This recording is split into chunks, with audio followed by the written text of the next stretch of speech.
ታራስ ቡልባ ምዕራፍ 9 ከዛፓራውያኖቹ መካከል ገሚሶቹ ጦር ታታሮቹን ለመከተል መሄዱን በከተማው ውስጥ ማንም ያወቀ አልነበረም። በከተማው አዳራሽ ሕንጻ ጫፍ ላይ የቆሙት ዘበኞች ግማሾቹ ሰረገላዎች ወደ ጫካው መነዳታቸውን ተመልክተዋል። ግን ኮዛኮቹ የደፈጣ ውጊያ አቅደው ይሆናል በማለት አሰቡ። የፈረንሳዩ መሐንዲስ ግምትም ይኸው ነበር። ይህ ሁሉ ሲሆን ኮሼቮው የተናገረው ቃል በከንቱ አልቀረም። የከተማው እንደገና በምግብ ችግር ተጨንቋል። በቀድሞ ዘመናት እንደተለመደው ሁሉ ወታደሮቹ ስንቃቸውን በሚገባ አልመጠኑትም። ከምሽጉ ወጥተው አደጋ በመጣል ያገኙትን ምግብ ለመዝረፍ ሞክረው ነበር። ግን እነዚህ ምሽግ ለቀው የወጡ ደፋሮች ግማሾቹ ወዲያው በኮዛኮቹ ተጨፍጭፈው ሲያልቁ፣ የተረፉትም ባዶ እጃቸውን የተመለሱት። ይሁን እንጂ ይህ አጋጣሚ ለአይሁዶች ተመቻቸላቸውና ማናቸውንም ነገር ዘርዝረው ተናገሩ። ዛፓሮቪያኖች ወዴት እንደሄዱና ለምንስ እንደሄዱ፣ መሪዎቻቸው እነማን እንደሆኑ፣ የመንደሮቹ የሰዎቹ ቁጥር፣ የቀሩትስ እነማን እንደሆኑ፣ ሐሳባቸው ምን እንደሆነ በጠቅላላ በአጭር ጊዜ ውስጥ ሁሉም ነገር በከተማው ውስጥ ታወቀ። ኮሎኔሎቹ በዚህ ወሬ ተበረታቱና ለውጊያ ተዘጋጁ። ታራስ የከተማውን መራወጥ በማዳመጥ ነቃና በፍጥነት እርምጃን ወሰደ። ወዲያውኑ ትእዛዝ ሰጠና የየመንደሩ ጦር በሦስት ቦታ ሰረገሎቹን በዙሪያው መክቶ እንዲመሽግ አደረገ። የሁለት መንደር ጦር ለደፈጣ ውጊያ ተመደበና እንዲሁም ለጠላት ፈረሰኞች መሰናከል እንዲሆን ሹል እንጨቶች፣ የጠመንጃና የጦር ስባሪዎች በሜዳ ላይ ተቸከሉ። ሁሉም ነገር እንደ ፍላጎቱ ከተዘጋጀ በኋላ ታራስ ለኮዛኮች ንግግር አደረገ። የንግግሩ ዓላማ የኮዛኮቹን ወኔ ለመቀስቀስ ወይም ለማበረታታት የታቀደ አልነበረም። ወኔያቸው አስቀድሞም እንደተቀሰቀሰ ታራስ አልዘነጋም ነበረ። ግን በልቡ ያለውን ለማውጣትና እንዲቀለው ሲል እንዲህ አላቸው። መኳንንት ሆይ፣ ስለ ጓደኝነታችን እና ስለ ወንድማማችነታችን ልገልጽላችሁ እፈልጋለሁ። ሀገራችን በሌሎች መንግስታት ዘንድ ምን ያክል ከፍ ያለ ግምት እንደነበራት ከአባቶቻችሁና ከአያቶቻችሁ ሰምታችሁታል። ሀገራችን በግሪኮች ዘንድ የታወቀች ነበረች። ኮንስታንቲኖፕልን ታስገብርም ነበር። ከተሞቻችን ሀብታም ነበሩ። የራሳችን ቤተ መቅደሶችና እንዲሁም ካቶሊካውያን ከሃዲዎች ሳይሆኑ እውነተኛ የሩሲያዊ ደም ያላቸው የራሳችን ልዑላኖች ነበሩን። ይህንን ሁሉ ተገፈን፣ ሁሉም ጠፋ። እንደውም ልጆች እኛው ብቻ ነው የቀረን። ሀገራችንም ኃያል ባሏ እንደ ሞተባት ሴት ብቻዋን ቀረች። እንዲህ ባለውም ጊዜ ጓደኞቼ ሆይ፣ እኛ በወንድማማችነት ተሳስረን ለመቆም በቃን። ከጓደኝነት የሚበልጥ የተቀደሰ ዝምድናም አይገኝም። ጓደኝነታችን የተመሰረተው በዚህ ላይ ነው።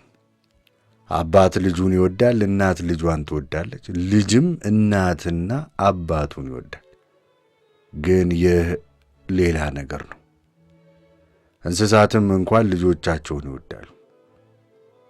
የደም ሳይሆን የመንፈስ ፍቅርና ዝምድና የሚያውቀው ግን ሰው ብቻ ነው። ወንድማማችነት በሌሎች ሀገሮችም አለ። ነገር ግን በእኛ በሩሲያን ምድር ላይ ያለውን ያህል በየትም አይገኝም። ብዙዎቻችሁ በባዕድ ሀገሮች ብዙ ዓመታት አሳልፋችኋል። በዚያም እንደናንተው ያሉ የእግዚአብሔር ፍጡር ሰዎችን አግኝታችሁ እንደ ዘመድ ተወያይቷችኋል።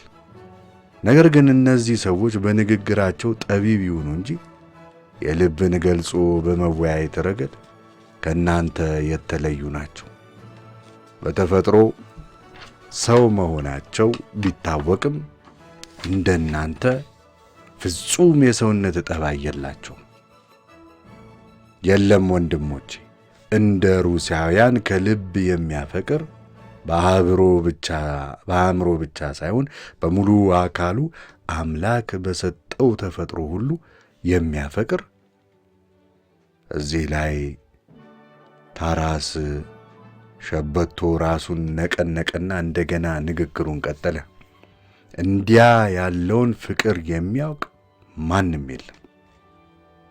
በሀገራችን አንዳንድ የክፋት መንፈሶች እንደተመሰረቱ አውቃለሁ። ለስንዴና ለድርቆሽ ክምራቸው፣ ለፈረስ መንጋቸው እንዲሁም በበርሜል ለታሸገው ጠጃቸው ብቻ የሚያስቡ ሰዎች አሉ።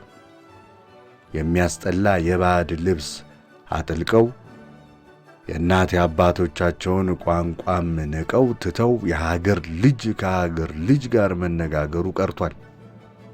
ከዚህም አልፎ የሀገር ልጅ የሀገሩን ልጅ በገበያ እንደሚሸጥ ከብት ይሸጠው ጀምሯል። አንድ የባዕድ ንጉሥ ወይም በቢጫ ጫማው በርግጫ የሚመታቸው የፖላንድ ሹም ለእርሱ ከወንድማማችነት በልጦባቸዋል። ነገር ግን ከነዚህ ወራዶች መካከል የመጨረሻ ወራዳም እንኳን ቢሆን ምንም እንኳ በውርደት ቢሽቆጠቆጥና መሬት ቢልስ ትንሽ የሩሲያዊ ስሜት ቅንጣት አያጣ። ይህም ስሜቱ አንድ ቀን ይገነፍልና ጸጉሩን እየነጨ ሕይወቱን በመርገም ከኀፍረቱ ለመንጻት በገዛ እጁ የሚሰቃይበት ቀን ይመጣል። በሩሲያዊ ምድራችን ላይ ጓደኝነት ማለት ምን እንደሆነ ሁሉም ይገነዘቡት። በሞት ረገድ የሆነ እንደሆነ እኛ አሁን የተሰለፍንለት አሟሟት ከእነርሱ አንዳቸውም አያገኙትም። አንዳቸውም ከአይጥ ልብ የማይሻል ልባቸው እንዲህ ያለውን አሟሟት አይፈቅድላቸውም። እነሆ የኮዛኮች መሪ እንዲህ ተናገረ። ንግግሩ ከጨረሰም በኋላ በኮዛክ ጀብዱ የሸበተውን ራሱን በትካዜ ያነቃንቅ ነበር። እዚያ ቆመው ሁሉም ባነጋገሩ ልባቸው ተነካ። ጠና ጠና ያሉት መኳንንቶች አንገታቸውን ደፍተው በእርጋታ ቆመው ዓይናቸው እንባ እያቀረረ በእጅጌያቸው ይጠርጉ ጀመር። ታራስ የተናገራቸው ቃላት በጉብዝና ልፋትና ችግር በኖሩበት የበሰሉ ሰዎች ሆኑ። የኑሮን ችግር ገና ሳይቀምሱ ጉብዝናን የአባት ቅርጽ አድርገው በድፍረት በሚመኙት ጎልማሶች ልብ ውስጥ ያለውን ያንን አስደሳች የጀግና ወኔ ቀሰቀሱት። ይህ ሁሉ ሲሆን የጠላት ሰልፍ ከከተማው መውጣት ጀምሯል። ነጋሪት እየተጎሰመ መለከት እየተነፋ የጠላት መኳንንት ስፍር ቁጥር በሌላቸው ገባሮቻቸው ታጅበው እየተጋለቡ ወጡ። ወዲያውም ወፍራሙ ኮሎኔል ትእዛዝ ሰጠና ሁሉም በአንድ ሰልፎቻቸውን እያወናጨፉ ጠመንጃቸውን ደግነው ወደ ኮዛኮቹ ገሰገሱ። ኮዛኮቹም ጠላቶቻቸውን ለጠመንጃ ተኩስ ሲቀርቡላቸው ያለማቋረጥ እያከታተሉ እሩምታ ይተኩሱ ጀመር። ተኩሱም መስክና ኮረብታዎችን አልፎ ሩቅ አገር ድረስ እንደ ነጎድጓድ አስተጋባ። አካባቢው ሁሉ በጢስ ታፈነ። ኮዛኮቹ ግን አንድ ጊዜ ሳያቋርጡ ተኩሳቸውን ቀጠሉ። ከኋላ ያሉት እፊት ላሉት እያቀባበሉላቸው አከታትለው ሲተኩሱ ጠላቶቻቸው ዘዴውን ስላላወቁ ሲያቀባብሉ እንዴት አከታትለው ይተኩሳሉ በማለት ግራ ገባቸው። ሁለቱንም ወገን ከባሩድ ጢስ አፍኗቸው ምንም ነገር አይታይም። አንድ በአንድ ከመካከላቸው እየተነጠሉ የሚወድቁትን ወታደሮች ለማየት አልቻሉም። ነገር ግን ፖሊሶቹ የሚወርድባቸው ተኩስን ማየሉን የሁናቴውንም መግፋት ተገንዝበው ከጢሱ አፈናም ለመውጣት አፈግፍገው መለስ ብለው ሲመለከቱ ብዙ ሰው እንደወደቀባቸው አዩ። ከኮዛኮች ወገን ግን የሞቱት ቁጥር በመቶ ከሁለት ወይም ከሦስት አይበልጥም ነበር። ኮዛኮቹ አሁን ተኩሳቸውን አላቋረጡም። ለእርዳታ የመጣው ፈረንሳይ መሐንዲስ እንኳ ከዚህ ቀደም አይቶት በማያውቀው በኮዛኮቹ ታክቲክ እጅግ ተደንቆ እነዚህ ዛፓሮቫውያን በእውነት ጎበዞች ናቸው፣ በሌሎች አገሮችም የጦር ስልት እንዲህ መሆን ይገባዋል አለና ወዲያው የኮዛኮቹ ምሽግ በመድፍ እንዲደበደብ አሳሰበ። የመድፎቹም ሰፋፊ የብረት ጉሮሮ ምድሩ እስኪወናጽ ድረስ አገሳ። ጢሱም የቀድሞውን አጠፌታ መስኩን ሁሉ አለበሰው። የባሩድ ሽታ በሩቅ በቅርብም ላሉ ከተሞችም ተሰማቸው። ነገር ግን የመድፎቹ ድግስ ራስ ሄዶ ኖሮ አረሮቹ በሚያስፈራ ድምፅ በኮዛኮቹ ጭንቅላት ላይ አልፈው ባዶውን ሜዳ ፈነቃቀሉት። በዚህ ጊዜ ፈረንሳዩ መሐንዲስ ከንዴቱ የተነሳ ኮዛኮቹ በዙሪያው የሚያዘንቡትን የጥይት በረዶ ከምንም ሳይቆጥር መድፎቹን ራሱ አስተካክሎ ለማነጣጠር ሄደ። ታራስ ከሩቅ ሆኖ ሲመለከት የኔዛማይና የስቴ ብሊኪቭ መንደር ጦር በሙሉ ከፍ ያለ አደጋ ሊደርስባቸው መሆኑን ተገነዘበና ከሰረገላው ቶሎ ገለል ገለል ገለል በሉ፣ ፈረሶቻችሁ ላይ ውጡ፣ ቶሎ በሉ በማለት እንደ ነጎድጓድ በሚያስተጋባ ድምፅ ጮኸ። ነገር ግን ወዲያው ኦስታፕ ጋልቦ ከጠላቶቹ መሃል ገብቶ የመድፉን ተኩስ ባያሰናክል ኖሮ ኮዛኮቹ ታራስ የተናገረውን ለመፈጸም ጊዜም ባላገኙ ነበር። ኦስታፕ ከጠላቶቹ መሃል ገብቶ ከ6 መድፈኞች እጅ የባሩድ ማቀጣጠያውን ችቦ አስጥሎ ሌሎቹ 4 መድፈኞች ካሉበት ስፍራ ከመድረሱ በፊት ፖሊሶቹ ወደ ኋላ መለሱት። ይህ ሁሉ ሲሆን ፈረንሳዩ መሐንዲስ ከሁሉ ትልቅ የሆነውን ከባድ መድፍ ራሱ ለመተኮስ የባሩድ ማቀጣጠያ ችቦ ይዟል። እንዲህ ያለ ትልቅ መድፍ ኮዛኮቹ ከዚያ ቀደም አይተው አያውቁም። የሚያስፈራራው ትልቅ አፉ ተከፍቶ በውስጡ በሺህ የሚቆጠር የሞት ጥላ ያንዣብባል። ይህ ትልቅ መድፍ እንደ ነጎድጓድ ሲያጎራ ሌሎቹ 3ቱም ተከተሉትና በድምፃቸው ምድሩ ተናወጸ። ድምፅም ብዙ አደጋ ደረሰ። እንግዲህ ብዙ ባልቴት እናቶች ደረታቸውን እየደቁ ለኮዛክ ልጆቻቸው ያለቅሳሉ። በግሉኮቭ፣ በኔሚሮቭ፣ በቼርኒጎቭና በሌሎችም ከተሞች ብዙ ሴቶች ባል የለሽ ይሆናሉ። እነዚህ አሳዛኝ ሴቶች በየቀኑ ወደ ገበያ እየሄዱ ተወዳጅ ባሎቻቸውን በመፈለግ አላፊ አግዳሚውን ሁሉ ይመለከታሉ። ነገር ግን ምንም እንኳ በከተማው ብዙ ሰራዊት ቢያልፍም ተወዳጅ ባሎቻቸውን ምንጊዜም አያገኟቸውም።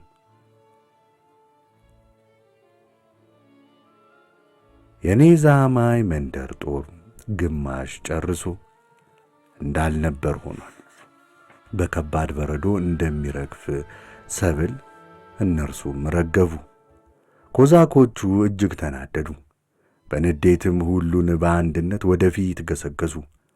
አዛዡ ኮኮቤንኮ የመንደሩ ጦር ግማሽ በመጥፋቱ በንዴት ተቃጠለ።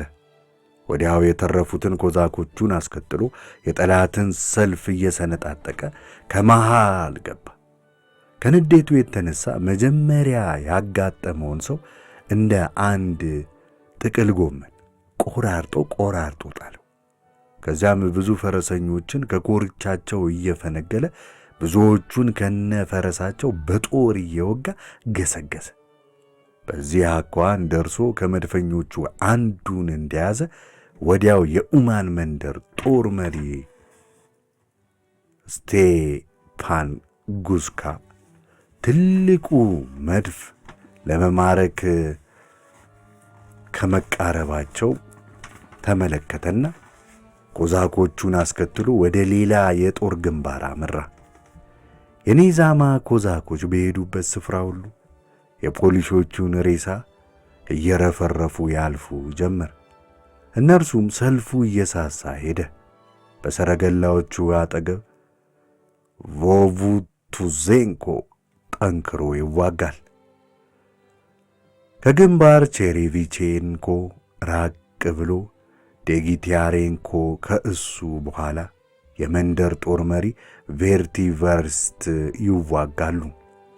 ዴጊስቲያሬንኮ 2 መኳንንት በጦር ወቅቶ ገድሎ ከሦስተኛው ጋር ገጥሟል።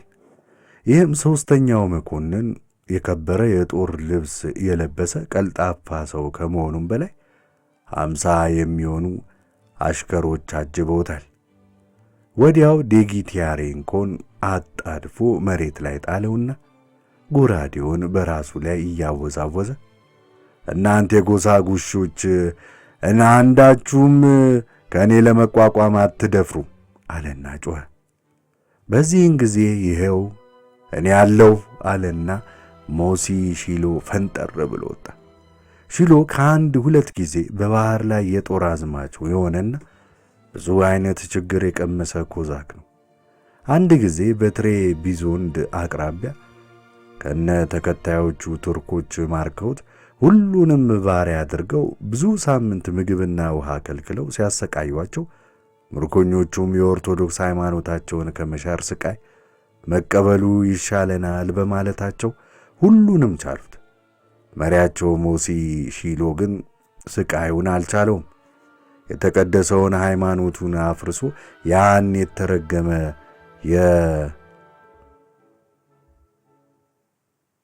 የጥምጥም በኃጢአተኛው ራሱ ላይ ጠመጠመና በፋሻው ተወዶ እምነት ከተጣለበት በኋላ የእስር ቤቱ ቁልፍ ያዥና የባሮች አለቃም ሆነ። እስረኞቹ ባሮችም ከመካከላቸው አንዱ ሃይማኖቱን ክዶ ወደ ጨካኝ ገዢዎቻቸው ሲያዘነብል ክፋቱ ከማናቸውም አረመኔ የባሰ መሆኑን ስለሚያውቁ እጅግ አዘኑ። በእውነትም ሞሲ ሺሎ እጅግ ከፋባቸው። በአዲስ ሰንሰለት ከግንድ ጋር አስሮ እስከ አጥንት ድረስ በሚገሸልጥ አለንጋ ያለ ርኅራኄ ይገርፋቸው ጀመር። ቱርኮቹም እንዲህ ያለ አሽከር በማግኘታቸው ከመደሰታቸው የተነሳ ደንባቸውን ዘነጉትና ፈንጠዝያ በማድረግ መጠጥ ጠጥተው ሰከሩ። በዚህን ጊዜ ሺሎ 64ቱንም የእስረኞቹን የሰንሰለት ቁልፍ ወሰደና ሰንሰለታቸውን እየፈቱ ጎራዴ ይዘው ቱርኮቹን እንዲቆራርጡ ለእያንዳንዳቸው የሰንሰለታቸውን ቁልፍ ሰጣቸው። በዚያ ጊዜ ኮዛኮቹ የዘረፉት ሀብት እጅግ ብዙ ነበር። በጀግንነት ወደ እናት ሀገራቸው ከተመለሱት በኋላ ዘፋኞች የሞሲ ሺሎን ጀግንነት እያነሱ ለብዙ ጊዜ ሲያሞግሱት ኖረዋል። እንደ ችሎታው ቢሆን ኖሮ ኮሼ ቮይ ሆኖ በተመረጠም ነበር። ነገር ግን ጠባዩ ግራ የገባው ነው። አንድ ጊዜ አስደናቂ መልካም ተግባር ይፈጽምና ወዲያው ደግሞ ሲወሰልት ይገኛል። ያለውን ሀብት ሁሉ በመጠጥና በፈንጠዝያ ጨርሶ ከየሰው ከመበደሩም በላይ እንደ ተራ ሌባ የመስረቅ አመልም አደረበት። አንድ ቀን በሌሊት ሙሉ የኮዛክ መሳሪያ ከሌላ መንደር ወስዶ ለመጠጥ ነጋዴው ሸጠና በዚህም ወራዳ ሥራው የተነሳ በገበያ መሃል ከግንድ ጋር ታስሮ አላፊ አግዳሚው ሁሉ እንዲቀጠቅጠው አጠገቡ ዱላ ተቀመጠ። ነገር ግን ያለፈውን የጀግንነት ሙያውን በማስታወስ አንድም ዛፓሮቫያን ያን ዱላ አላነሳበትም። ሞሲሺሎ የተባለው ኮዛክ እንዲህ ያለ ሰው ነበር። እናንተ ልክስክስ ውሾች፣ እናንተን ለማሸነፍ የሚችሉ ብዙ ጀግኖች አሉ ብሎ ጮኸና ሺሎ ወደ ጠላቱ ገሰገሰ። ከዚያ ሁለቱ ብቻ ለብቻ ገጠሙና የብረት ልብሳቸው እስቲ ሰረጉት ድረስ በሰይፍ ይቀጣቀጡት ጀመር። የፖላንዱ ጦረኛ የሺሎን የብረት ልብስ ሰንጥቆ ሥጋውን አገኘውና የኮዛኩ ልብስ በደም ተነከረ። ነገር ግን ሺሎ ቁስሉን ከምንም ሳይቆጥረው ቀጭንና ጠመዝማዛ ክንዱን ከፍ አድርጎ በመሰንዘር ጠላቱን በኃይለኛ በትር መታው። ፖሊሹም የራስ ጥሩሩ ተሰባብሮ ተበታተነና ዝልፍልፍ ብሎ ወደቀ። ሺሎም የወደቀውን ጠላቱን በሰይፍ ይቆራርጠው ጀመር። ነገር ግን የወደቀውን ጠላቱን በንዴት ከመጨፍጨፍ ይልቅ ዘወር ብሎ ቢመለከት በተሻለው ነበረ። ኮዛኩ ዞሮ ለመመልከት ከመቻሉ በፊት ከወደቀው ጠላቱ አሽከሮች አንዱ ደረሰና አንገቱ ላይ ጩቤ ሰካበት። ሺሎም ዘወር ቢል የወጋው ጠላቱ በባሩድ ጢስ መሃል ተሰውሮ ከዓይኑ ጠፋ። በዚህ ጊዜ የወጋውን አንገቱን በእጁ ያዘና ተንገዳግዶ ወደቀ። ወዲያው ለጓደኞቹ ደህና ሁኑ መኳንንት፣ ወንድሞቼ፣ ጓደኞቼ፣ የተቀደሰች የሩሲያ ምድር ለዘላለም ተከብራ ትኑር አለና ዓይኖቹን ከደነ። የኮዛክ ነፍሱም ከሥጋው ተለይታ በረረች። በሌላ ስፍራ ዛዶርዢኒ ከነሰዎቹ በጦሩ መሃል ይገሰግሳል። ቬርቲክቪስት የፖሊሾቹን ሰልፍ እየበታተነ ሲያልፍ ባላምባን ከዋናው ውጊያ መሃል ዘሎ ገባ። በዚህን ጊዜ ታራስ ታዲያስ ወንድሞቼ በባሩድ ቀንዳችሁ ገና ባሩድ አለን፣ የኮዛክ ኃይል ገና አልደከመም፣ ኮዛኮች ድል አልሆኑም ምን አለና ጦር መሪዎቹን ጠየቀ። እነሱም በባሩድ ቀንዳችን ገና ባሩድ አለ፣ ባትኮ የኮዛክ ኃይል ገና አልደከመም፣ ኮዛኮች ድል አይሆኑም አሉት። ወዲያው ኮዛኮቹ እንደገና በአጥቂነት ገሰገሱና የጠላትን ሰልፍ ግራ አጋቡት። በዚህ ጊዜ ትንሹ ኮሎኔል በየመስኩ የተበታተኑትን ሰዎቹን ለመሰብሰብ 8 ሰንደቅ ዓላማዎች እንዲከተሉ አዘዘ። ፖሊሶቹም በሰንደቅ ዓላማዎቹ ዙሪያ ተሰበሰቡ። ነገር ግን ገና ሳይደራጁ ኩኩቤንኮ የኔዛማይን መንደር ኮዛኮች አስከትሎ ገሰገሰና ከመሃላቸው ገብቶ ወፍራሙን ኮሎኔል እሱ ራሱ ገጠመው። ኮሎኔሉም ኩኩቤንኮን ለመቋቋም ስላልቻለ ፈረሱን አዙሮ ጋለበና ሸሸ። ኩኩቤንኮም ተከትሎት ጋለበና እያባረረ ከጦር ሰራዊቱ ለየው። በዚህን ጊዜ በሌላ ግንባር የነበረው ስቴፓን ጉስካ ይህን ሲመለከት ኮሎኔሉን ከፊት ቀድሞ ለማቋረጥ የመጥለፊያ ገመዱን አዘጋጅቶ ሽምጥ ጋለበ። ሲደርስም ገመዱን ወርውሮ በኮሎኔሉ አንገት ላይ አጠለቀው። የኮሎኔሉ ፊት ወዲያው ደም መሰለና ገመዱን ለመበጠስ በሁለት እጁ ሲታገል ጉስካ በኃይል ጎተተና ከፈረሱ አውርዶ ጣለው። ሲወድቅም ለመሰናከል የተቸከለ ችካል በሆዱ ተሻጠበትና እዚያው ከመሬት ተጣብቆ ቀረ። ነገር ግን ጉስካም የተሻለ ዕድል አላገኘም። ምንጊዜም እንደደረሱበት ሳይታወቅ 4 ፖሊሶች ስቴፓን ጉስካን በ4 ጦር ወግተው በአየር ላይ አንጠለጠሉት። ጉስካም በአራት ጦር ተወግቶ እንደተንጠለጠለ ጠላቶቻችን ድምጥማጣቸው ይጥፋ፣ ሩሲያ ምድራችን ለዘላለም ትኑር በማለት የመጨረሻ ቃሉን ተናገረ። በጦር ግንባር በስተጎን ሜቴሊትሳ ፖሊሾቹን እያከታተለ ራሳቸውን ይቀጠቅጣል። በሌላ ወገን ደግሞ ኔቬልስኪ ከነተከታዮቹ እየገሰገሰ ይዋጋል። በሰረገላዎቹ አጠገብ ዛክሩቲጉባ የጠላትን ጦር ያተራምሰዋል። ራቅ ብሎ በሚታዩት ሰረገላዎችም አጠገብ ሦስተኛው ፒሳሬንኮ ብቻውን አንድ ጓድ የጠላት ጦር ለመመለስ ይከላከላል። ከነርሱ አልፎ ባሉት ሰረገላዎች ላይ ግን የጠላት ወታደሮች ገፍተው መጥተው በሰረገላዎቹ ላይ እየወጡ መዋጋት ጀምረዋል። የጦር መሪያቸው ታራስ ፊታቸው እየጋለበ ታዲያስ ወንድሞቼ በባሩድ ቀንዳችሁ ገና ባሩድ አለን? የኮዛክ ኃይል ገና አልደከመንምን? ኮዛኮች ድል አልሆኑንምን? አላቸው። በባሩድ ቀንዳችን ገና ባሩድ አለ። ባትኮ የኮዛክ ኃይል ገና አልደከመም። ኮዛኮች ድል አይሆኑም አሉት።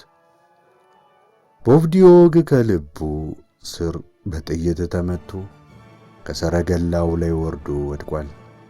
ነገር ግን በመጨረሻ ትንፋሹ ከዚህ ዓለም በመለየት ያላዝንም፣ ሞት ሞት በእግዚአብሔር የተወሰነ የሰው ልጅ ፍጻሜ ነው፣ የሩሲያ ምድር ግን ለዘላለም ትኑር አለና ነፍሱን ቀድመው ላለፉት ሌሎች ሽማግሌዎች በሩሲያ ምድር ላይ ስለሚፈጸመው ጀብዱና ለተቀደሰው ሃይማኖት ስለሚደረገው መሥዋዕትነት ለመንገር ወደ ሰማይ በረረች። ወዲያው ከሱ ቀጥሎ የመንደር ጦር አለቃው ባላባን ወደቀ። ሲወድቅም በጦር ጥይት በጎራዴ 3 ቦታ ተመቶ ነበር። ባላባን ከዋናዎቹ የኮዛክ ጀግኖች አንዱ እንደመሆኑ መጠን በብዙ የባህር ዘመቻዎች የጦር አዛዥ ሆኖ ብዙ ሙያ ሰርቷል። ነገር ግን ከሁሉም ይበልጥ የሚደነቅለት በአናቶሊያ ወደብ ላይ የፈጸመው ወረራ ነው። በዚያን ጊዜ ባላባን ተከታዮቹ ብዙ የቱርክ ሀብት ዘርፈው ሲመለሱ ክፉ ዕድል አጋጠማቸው።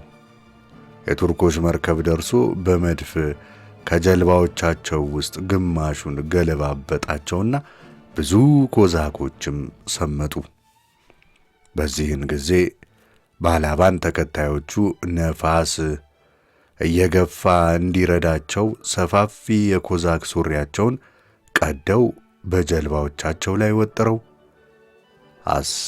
አሰሩና በመድፍ ፍላጻ የተነጣጠቁትን ጀልባዎች ጠጋግነው በቀን እንዳይታዩ ሌሊት በመጓዝ እጅግ ፈጣኑን የቱርክ መርከብ አመለጡት። ኮዛኮች ሕይወታቸውን አድነው ማምለጥ ብቻም ሳይሆን በኪየቭ ላለው የሜንዢ ጎርስክ ገዳም አለቃና እንዲሁም በዛፖሮዥዮ ለቅድስት ድንግል ቤተ ክርስቲያን ብዙ በወርቅና በብር ያጌጠ ስጦታ አመጡ። ይህንን የኮዛኮቹን መልካም ዕድል በማሞገስ ዘፋኞች ለብዙ ዘመን በዘፈን ሲያነሱት ኖረዋል። አሁን ባላባን በሞት ስቃይ ተይዞ አንገቱን ደፋና በቀስታ እንዲህ አለ። መኳንንት ወንድሞቼ ሆይ መልካም የተቀደሰ ሞት መሞቴ ነው። 7 ቆርጬ 9 ወግቼ ጥያለሁ። ብዙዎችንም በፈረሴ ድቅድቄ ጥያለሁ። በጥይት የገደልኋቸውማ ቁጥራቸውንም አላስታውሰው። ሩሲያ ምድራችን ለዘላለም አሸብርቃ ትኑር። ይህን ተናግሮ ሲጨርስ ነፍሱ በራ ሄደች።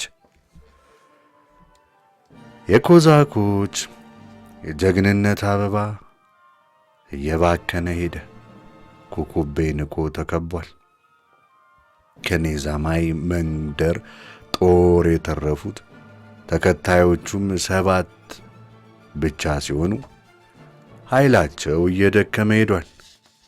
የኩኩቤንኮ ልብስ በደም ርሷል። ታራስ ቡልባ ይህን ተመለከተና ሊረዳው ፈጥኖ ሄደ፣ ግን አልደረሰለትም። ታራስና ሌሎቹም ኮዛኮች ለእርዳታ ደርሰው የከበቡትን የጠላት መንደሮች ከማባረራቸው በፊት ኩኩቤንኮ ከልቡ ስር በጦር ተወግቶ ወደቀ። የወጣቱ ደሙን ደንበጃኑ የተሰበረ መልካም የወይን ጠጅ መስሎ ይጎርፍ ጀመር። ወዲያው ቀና ብሎ በዙሪያው ያሉትን ኮዛኮች ተመለከተና ጓደኞቼ ሆይ አያችሁኝ፣ በመሞቴ አምላክን አመሰግነዋለሁ።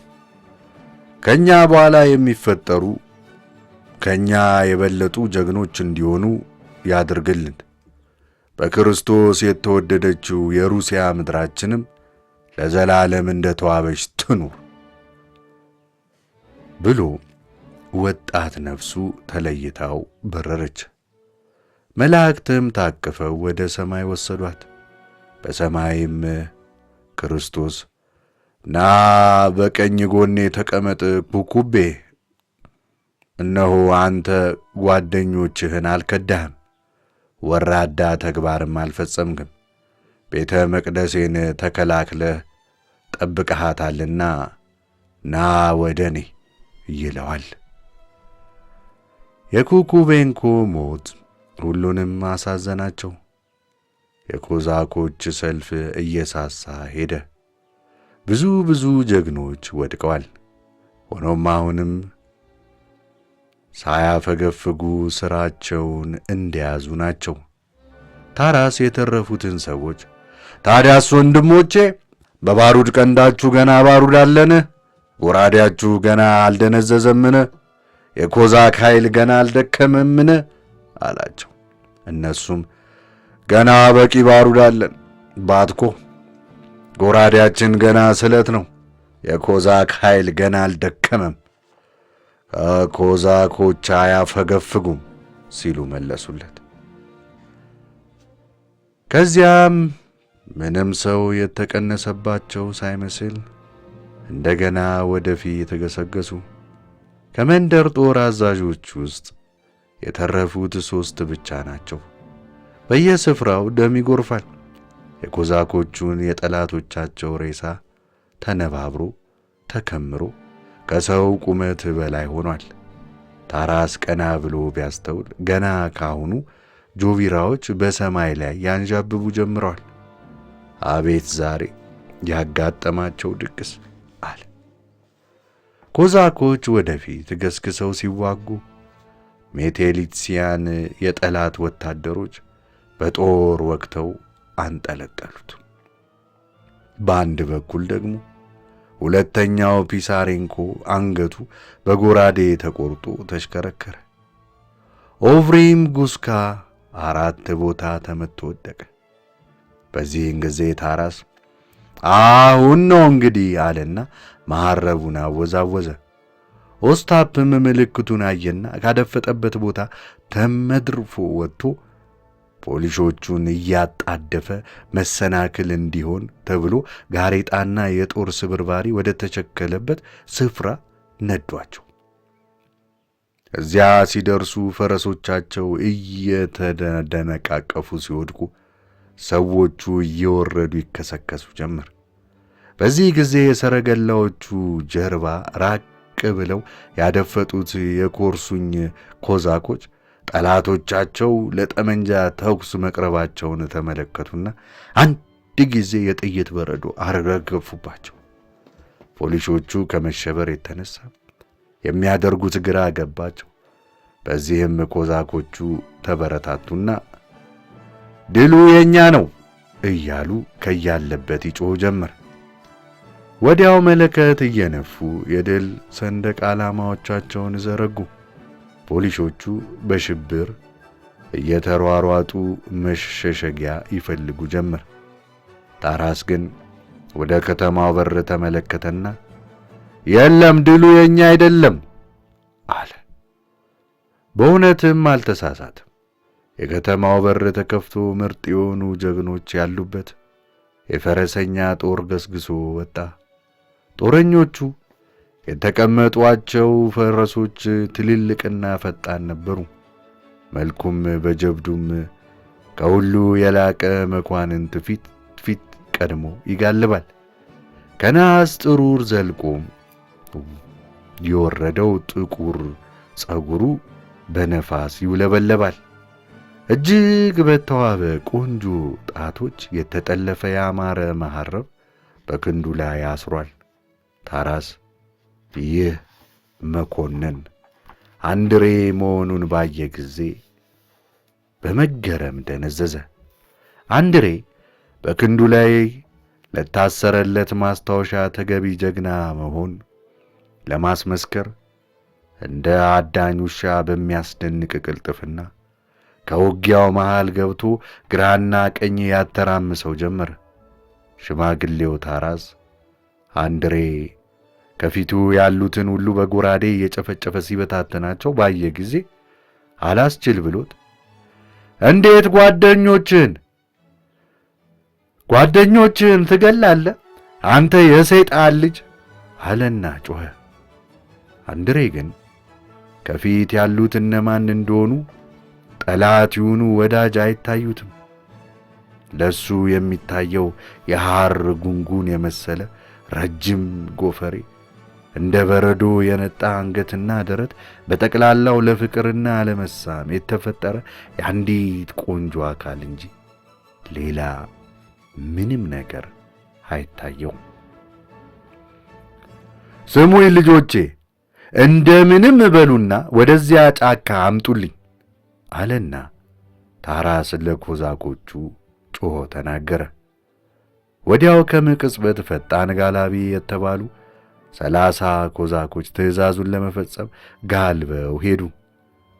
እንደ ሄዱም ከጠላት ፈረሰኞች ግንባር ቀደሞቹን ከሌላው ጦር ቆርጠው ለይተው ጥቂት ከወጓቸው በኋላ ጎሎኮ ፒቴንኮ አውቆ ለማናደድ ሲል የአንድሬን ጀርባ በጎራዴ ጥፊ ቸብ አደረገውና ኮዛኮቹ በሙሉ ዞረው በአስደናቂ የኮዛክ ፍጥነት ጋልበው ሸሹ። አንድሬ እጅግ ተናደደ። በደም ስሮቹ ሁሉ ያለው የወጣት ደሙ ይፈላ ጀመር። ወዲያው ፈረሱን ኮለኮለና ኮዛኮቹን ተከትሎ ሽምጥ ጋልቦ ተከተላቸው። አንድ ጊዜ ዞሮ ወደ ኋላ እንኳን አልተመለከተም። በእርሱ ፍጥነት ልክ ሊከተሉት የቻሉት 20 የሚሆኑ ፈረሰኞች ብቻ መሆናቸውን አላወቀም። ኮዛኮቹ እንደ ጋለቡ ሄደው ወደ ጫካ ዘወር አሉ። አንድሬ እነሱን ተከትሎ እየጋለበ ጎሎኮፒቴንኮ ሊደርስበት ሲል አንድ ጠንካራ እጅ የፈረሱን ልጓም ለቀም አድርጎ ያዘበት። ወዲያው አንድሬ ዘወር ብሎ ቢመለከት ታራስ ከፊቱ ቆሞ አየ። በዚህ ጊዜ ሰውነቱ ሁሉ ተንቀጠቀጠ። ፊቱን በአንድ አፍታ ጠወለገ። በተማሪ ቤት ጓደኛው በማስማሪያ መቶት የሮጠ ልጅ የመታውን ጓደኛውን ሲያባርር በሩ ላይ ድንገት ከአስተማሪው ጋር ፊት ለፊት በተገናኘ ጊዜ ንዴቱን ወጦ በድንጋጤ እንደሚቆም ሁሉ የአንድሬም ንዴት ከመቅጽበት ጠፋና ከፊቱ የቆመው የሚያስፈራው አባቱ ብቻ ታየው። ታራስ የልጁን አይኑን ትክ ብሎ እየተመለከተ በላውን ታዲያ ምን እናድርግ አለው። አንድሬ ግን ምን እንደሚመልስ ስላላወቀ አይኖቹን መሬት ላይ ተክሎ ዝም አለ። ታዲያስ ልጄ ፖሊሶቹ ጠቀሙ? አንድሬ ምንም መልስ አልሰጠውም። እንዴት ሃይማኖትህን ትከዳለህ? እንዴት ጓደኞችህን ትከዳለህ? በል እንግዲህ ከፈረስ ውረድ አለና ታራስ አንድሬም እንደ ታዛዥ ሕፃን ከፈረሱ ወርዶ ከታራስ ፊት ቆመ። በል ሳትንቀሳቀስ ቀጥ ብለህ ቁም። እኔው ወለድኩ፣ እኔው ገድልሃለሁ አለና ታራስ ያነገተውን ጠመንጃ ወለቀ። አንድሬ አመድ መስሎ ገርጥቶ ቆመ። እንደ ቆመም አንድ ስም በመጥራት ከንፈሮቹ ቀስ ብለው ተንቀሳቀሱ። የጠራው የሀገሩን ስም፣ የእናቱን ስም ወይም ወንድሞቹን ስም አልነበረም። የዚያችን የፖላንድ ቆንጆ ሴት ስም ነበር። ወዲያው ታራስ ተኮሰ። በስለት እንደተመታ አገዳ አንገቱን ዘንበል አድርጎ አንድም ቃል ሳይተነፍስ አንድሬ ሳሩ ላይ ሽብልል አለ። የገዛ ልጁ ገዳይ ለረጅም ጊዜ ቆሞ በድን አካሉን ተመለከተ። ከሞተ በኋላ እንኳን የተዋበ ጎልማሳ ነበር። ከአጭር ጊዜ በፊት የሕይወትን ኃይልና ግርማ የተጎናጸፈው የማንንም ሴት ልብ የሚማርክ ቆንጆ የወንድ መልኩ አሁንም እንደ ተዋበ ነው። እንዴት ያለ ኮዛክ ይሆን ነበር! ቁመቱ ለጋ፣ ቅንድቡ ጥቁር፣ መልኩ ገራም፣ በውጊያ ላይ ግን ክንደ ጠንካራ። ታዲያውን በከንቱ ተቀጨ፣ እንደ ልክስክስ ውሻ በውርደት ተቀጨ አለ ታራስ። በዚህ ጊዜ ኦስታፕ ጋልቦ መጣና ባትኮ ምንድነው ያደረግከው? አንተ ነህ እንዴ የገደልከው? አለና ጠየቀው። ታራስም ራሱን በመነቅነቅ መለሰለት። ኦስታፕ የሞት ጥላ የጋረዳቸውን የወንድሙን ዓይኖች ትክ ብሎ ተመለከተና በሐዘን ተዋጠ።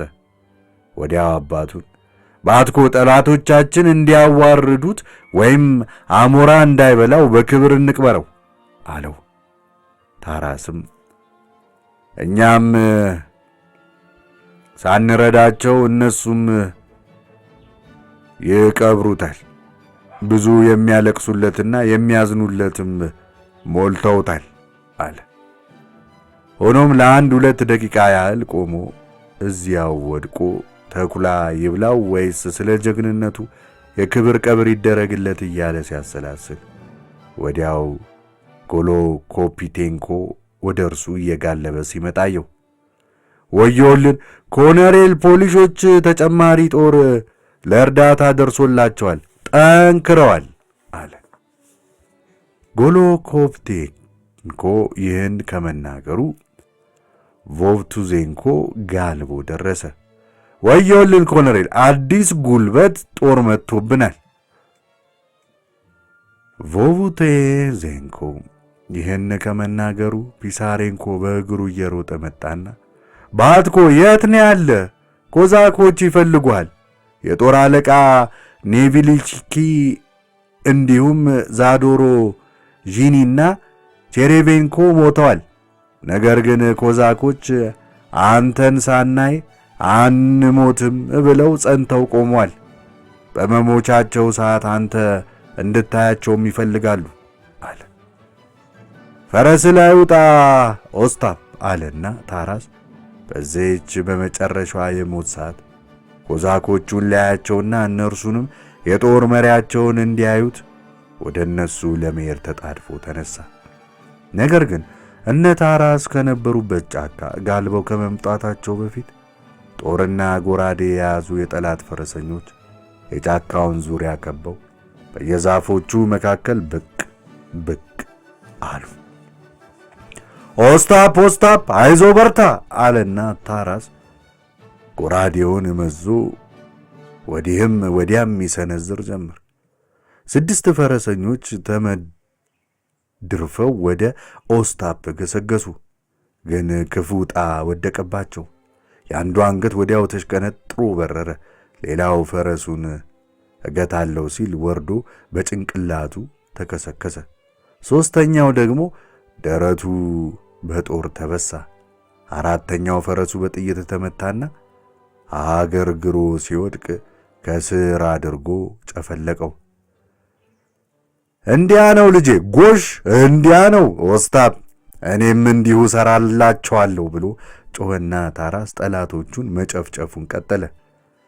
ዓይኑን ከኦስታፕ ላይ ሳይነቅል ጎራዴውን ግራ ቀኝ እየሰነዘረ በከበቡት ጠላቶቹ ራስ ላይ ያሳርፈው ጀመር። ወዲያው 8 የሚሆኑ ሰዎች ኦስታፕን ሲከቡ ታየና ኦስታፕ ኦስታፕ አይዞ ጠንክር እያለ ሲያበረታታው፣ ኦስታፕ ግን በቁጥር ስላየሉበት ሊቋቋማቸው አልቻለም። ወዲያው ገመድ ወርውረው አንገቱን ጠለፉትና ተብትበው አስረው ወሰዱት። ታራስ ኦስታፕ ወይኔ ኦስታፕ ኦስታፕ እያለ ከፊቱ የሚያገኛቸውን ሁሉ እየጨፈጨፈ ለልጁ ለመድረስ ይጥር ጀመር። ግን ወዲያው እሱም ራሱ በአንድ ከባድ ነገር ሲመታ ተሰማው። የሚያየው ነገር ሁሉ የሚዞር የሚሽከረከር መሰለው። ለአጭር ጊዜ የሰው ጭንቅላት፣ ጦር፣ ጢስና የእሳት ወላፈን ተዘበራርቆ በዓይኑ ላይ ዞረበት። ከዚያ ጭጋግ እንደጋረደው ሁሉ ብዥ አለበት። ወዲያው እንደ ትልቅ ዋርካ ጅው ብሎ ወደቀና ዓይኖቹን ከባድ ጉም ሸፈናቸው። ምዕራፍ 9 ታራስ ቡልባን እንዲህ አንብበን ጨረስን። ምዕራፍ 10ን እንቀጥላለን። ቻናላችንን ሰብስክራይብ፣ ላይክ፣ ኮሜንት፣ ሼር ያድርጉ። እናመሰግናለን። እንቀጥላለን። ታራስ ቡልባ ምዕራፍ 10። የታራስ ከከባድ ስካር በኋላ ከእንቅልፍ ነቅቶ ጠፍቶ የነበረውን አእምሮን እንዳገኘ ሰው ያለበት አካባቢ ግራ ገባው። እንዴት ብዙ ነው የተኛሁት አለ። እጅና እግሩ በድካም ዝሎ ተሳስሯል። እንግዳ የሆነ ክፍል ጣራና ግድግዳ ድብዝዝ ብሎ በፊቱ እንደሚሽከረከር ሁሉ ብዥ ብዥ አለበት። በመጨረሻ አጠገቡ ቁጭ ብሎ ትንፋሹን ሲያዳምጥ የቆየውን ቶቭካችን አየው። ቶቭካችም በልቡ አዎ እንዲያውም ለዘላለም ተኝተ ልትቀር ነበር ብሎ አሰበና፣ ነገር ግን ምንም ሳይናገር ታራስ ዝም ብሎ እንዲጋደም በምልክት አሳየው። ታራስ ግን ንገረኝ እንጂ ለመሆኑ የት ነው ያለሁት አለና የሆነውን ሁሉ ለማስታወስ ይሞክር ጀመር። ጓደኛውም አርፈተኛ፣ ደግሞ ከዚህ በላይ ምን ትፈልጋለህ? የሠራ አካላት እንደ ተቆራረጠ አትመለከትም? አንድ ጊዜም ሳልቆም አንተን ይዤ ስጋልብ ይኸው 15 ቀኔ ነው። አንተም ይህን ሁሉ መንገድ ስንመጣ ትኩሳት ተነስቶብህ የሆነ ያልሆነውን ስትቀባጅር ነበር። በጸጥታ ስትተኛ ይህ የመጀመሪያ ጊዜ ነው። ስለዚህ ኋላ ስቃይ እንዳይደርስብህ አርፈ ብትተኛ ይሻላል አለና ተቆጣው። ታራስ አሁንም ምን እንደደረሰበት ከመጀመሪያው ለማስታወስ መሞከሩን አልተወም። አዎ ተከብቤ ፖሊሶች ሊማርኩኝ እንደነበር ትዝ ይለኛል። ያንን ሁሉ ሰው ጥሶ ለመውጣት ምንም ዘዴ አልነበረኝም አለ። በዚህም ጊዜ ቶቭካች ተንኮለኛ ሕፃን እያስቸገራት ትዕግሥቷ እንዳለቀ ሞግዚት ሁሉ በቁጣ ጮኾ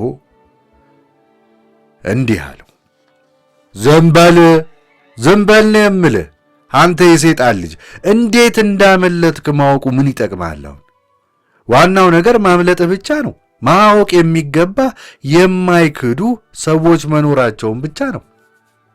ገና ለረጅም መንገድ ብዙ ሌሊት መጓዝ አለብን። በመሆኑም እንደ ተራ ኮዛክ የምትፈለግ መስሏል?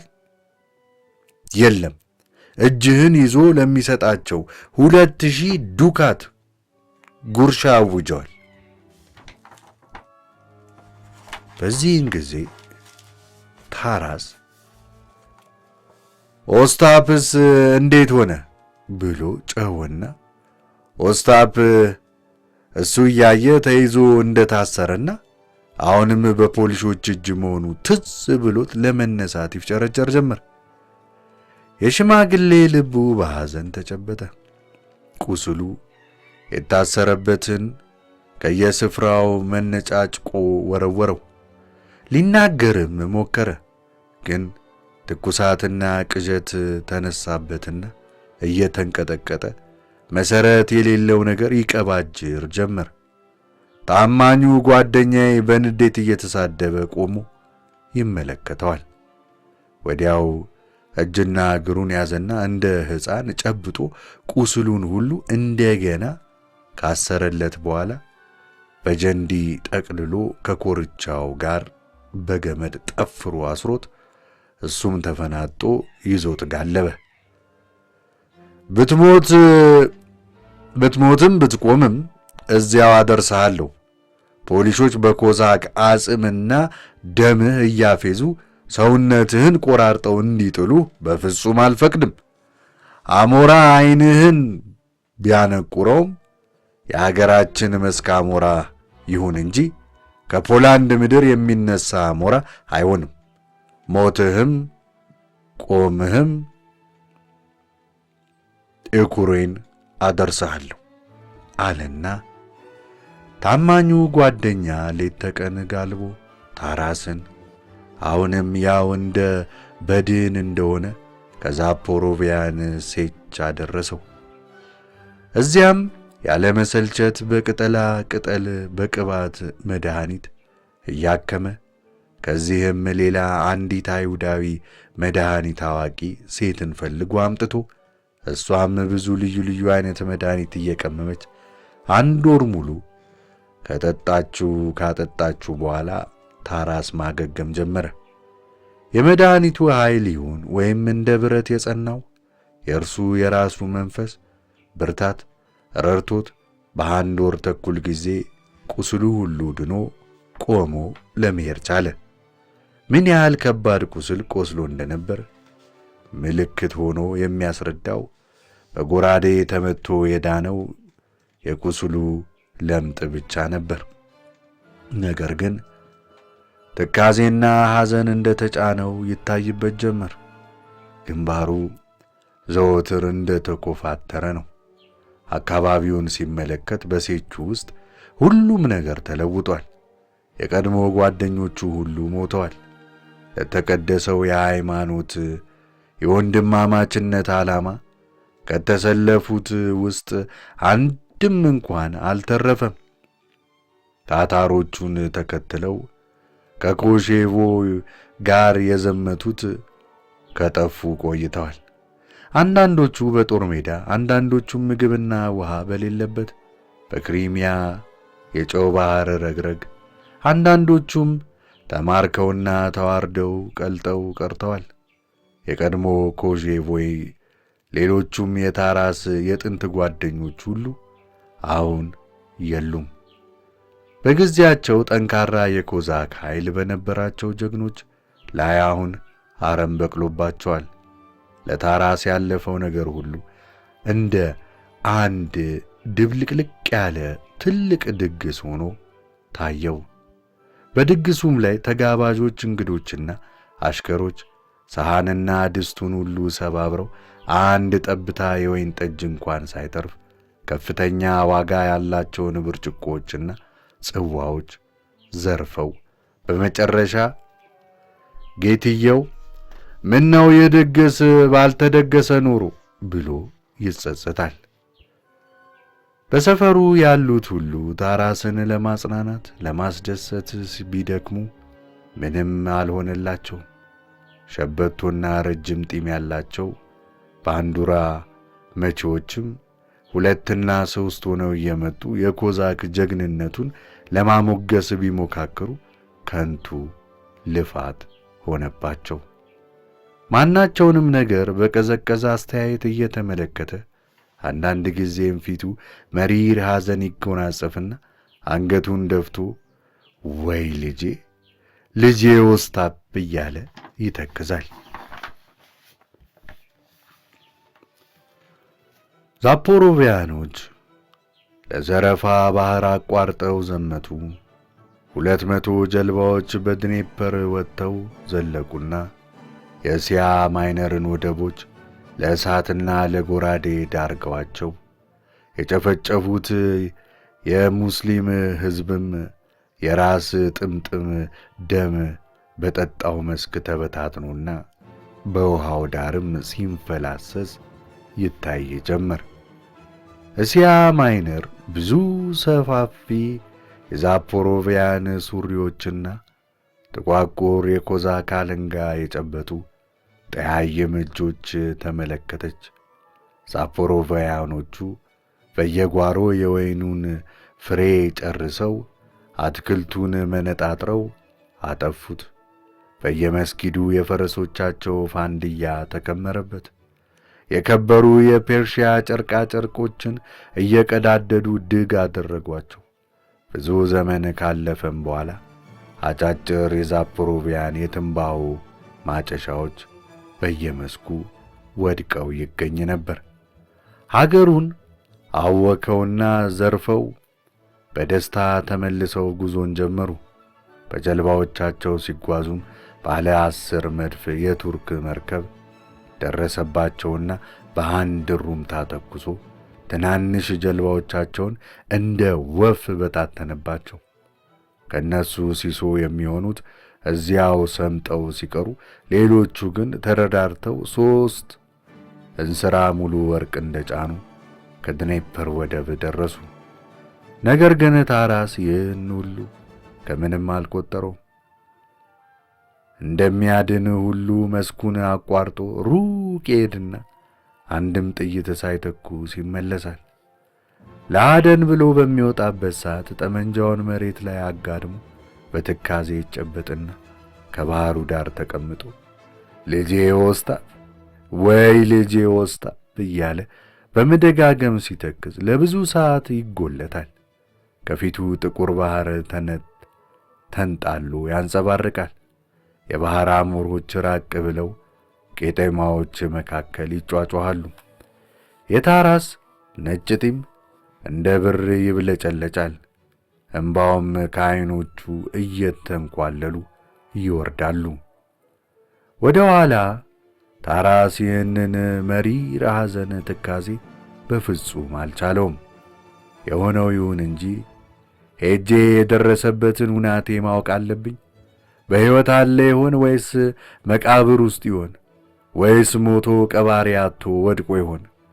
የመጣው ይምጣ እንጂ ሄጄ ማወቅ አለብኝ አለና አሰበ። ወዲያውም በአንድ ሳምንት ውስጥ ሙሉ የዘመቻ ትጥቁን ታጥቆና በፈረስ ሆኖ ኦማን ደረሰ። እዚያም እንደደረሰ መስኮቶቹ በጢስ ጠቁረው ጣራውም የተቀዳዱ የወፍ መስፈሪያ ወደሆነ ቆሻሻ ጎጆ አመራ። ከጎጆ በር አጠገብ ጥራጊና ቆሻሻ ተከምሯል። ከመስኮቶቹ በአንዱ ዳሩ ቀለማቸው በተበላሸ ሎሌዎች ያጌጠ ሻሽ ያሰረች አይሁዳዊት ራስ ብቅ አለ። ታራስ ከፈረሱ ወረደና የልጓሙን ጠፍር ከበሩ በተሰካ ቆልማማ ብረት ላይ እያሰረ ባልሽ አለና ጠየቀ። እቤት ነው አለችና አይሁዷ በፍጥነት ለፈረሱ በቁና ስንዴ ለመኮንኑ 1 ዋንጫ ጠላ ይዛ ቀረበች። ታዲያ አይሁድሽ የት ነው አላት ታራስ።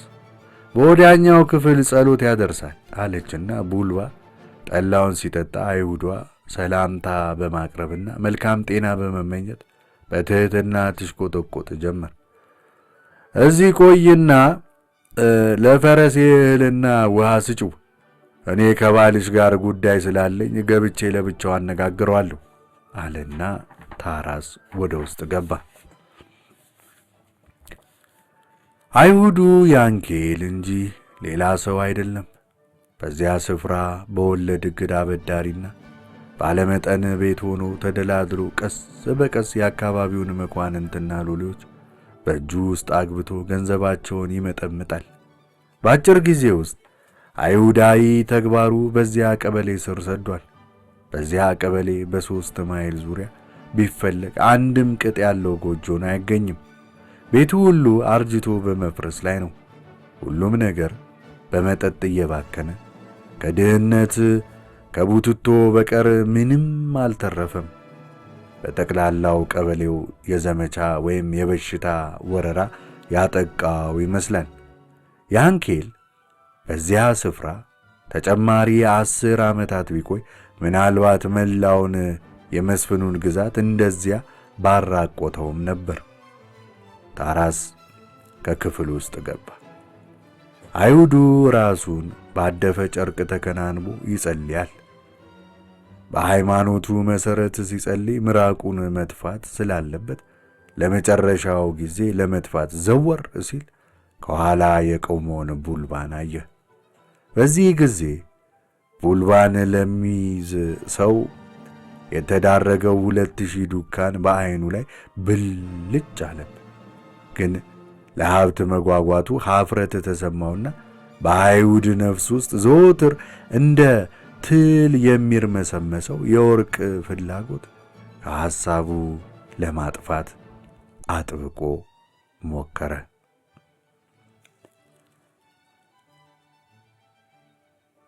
አይሁዱ ወዲያው እጅ እየነሳ አብረው እንዳይታዩም በጥንቃቄ በሩን ሲቆልፍ ታራስ እንዲህ አለ።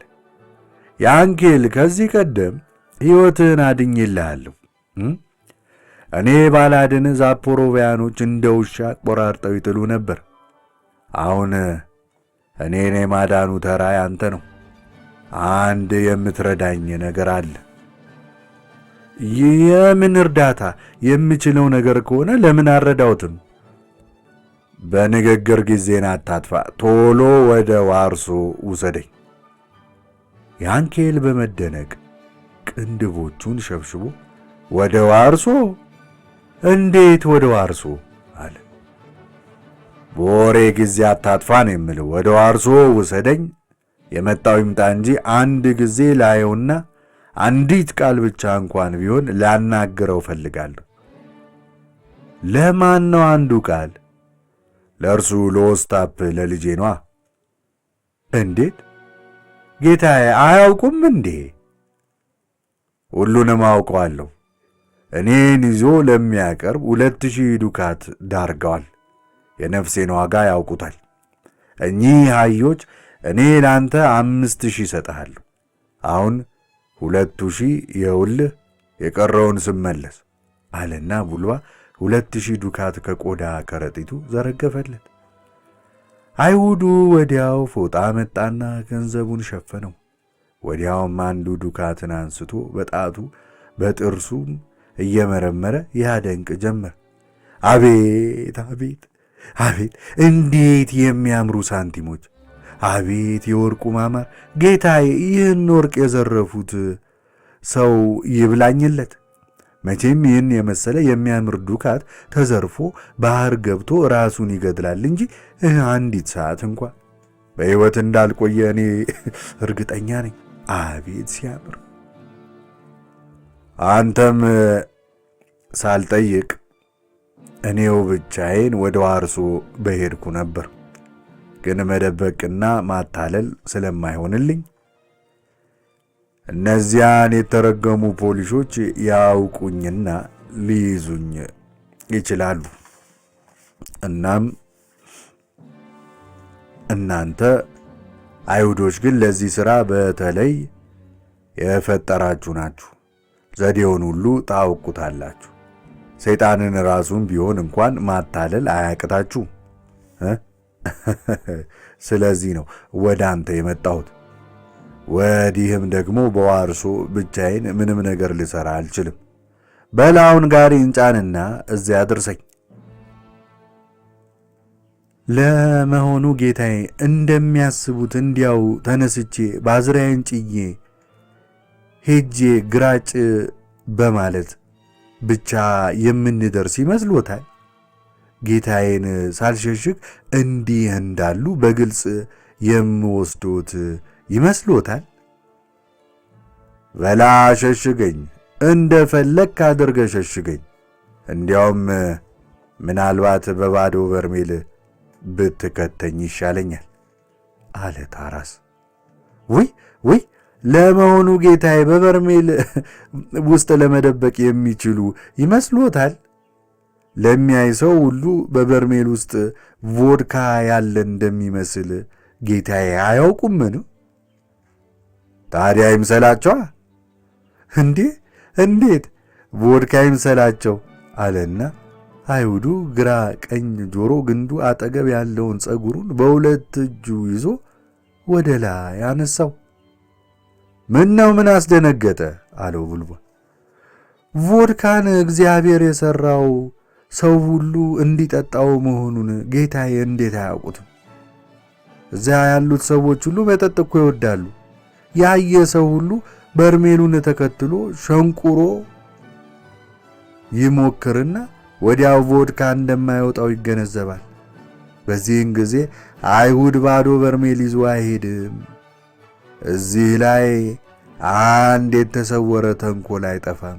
አይሁዱን ያዙት፣ አይሁዱን እሰሩት፣ ገንዘቡን ሁሉ ተረከቡት፣ አይሁዱን ወዲያ ወህኒ ቤት ውሰዱት ይባላል። ማናቸውም አይነት ወንጀል ቢሰራ የሚወነጀለው አይሁድ ነው። አይሁድን ሰው ሁሉ እንደ ውሻ ነው የሚገምቱት። አይሁድ ከሆነ የሰው ፍጡር እንኳን አይመስላቸው አለ። በል እንግዲያ ዓሣ በተጫነ ጋሪ ውስጥ ደብቀኝ። አይቻልም ጌታው፣ በመላው የፖላንድ ምድር ሕዝቡ እንደ ውሻ ተርቧል። ዓሣውን ሁሉ ይሰርቁና እርሶን ያገኙታል።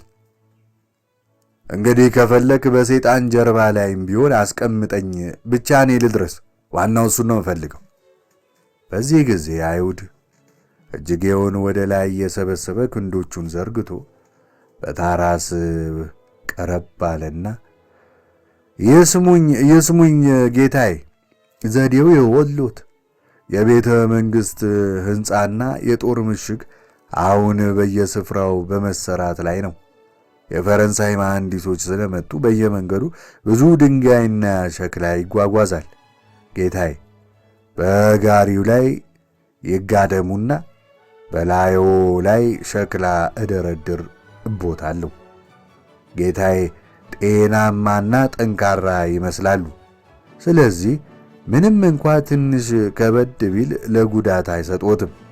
ደግሞ ከስር በኩል ጌታዬን ለመመገብ ቀዳዳ አበጃለሁ አለ ታራስ።